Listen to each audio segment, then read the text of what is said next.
یا اللہ یا اللہ یا اللہ یا اللہ۔ کیا قے کرنے سے وضو ٹوٹ جاتا ہے؟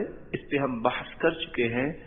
قے جب انسان خود کرتا ہے تو گویا کہ ایک بہت بڑا عمل اس نے کیا جس سے اس کی نماز کی طرف توجہ نہ رہی، پھر اس کو دوبارہ سے نماز شروع کرنی چاہیے۔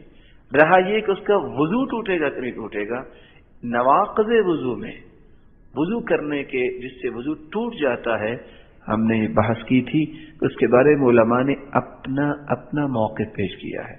اگر وہ اس طرح وضو جو ہے وہ اس کو کہہ آئی ہے کہ اس کی حالت بگڑی ہے اور اس کے ساتھ اس کو ہوش نہیں رہی، تو اس کا بہتر یہ ہے کہ اس کو دوبارہ وضو کر لینا چاہیے۔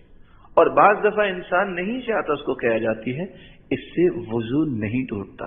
ہاں، روزے کا مسئلہ ایک الگ ہے کہ من استقاء فعلیہ القضاء، جو جان بوجھ کے قے کرتا ہے اس کو روزے کی قضائی دینی چاہیے، اور جس کو خود سے قے آ جاتی ہے فلا قضاء علیہ، اس پہ کوئی قضائی نہیں ہے۔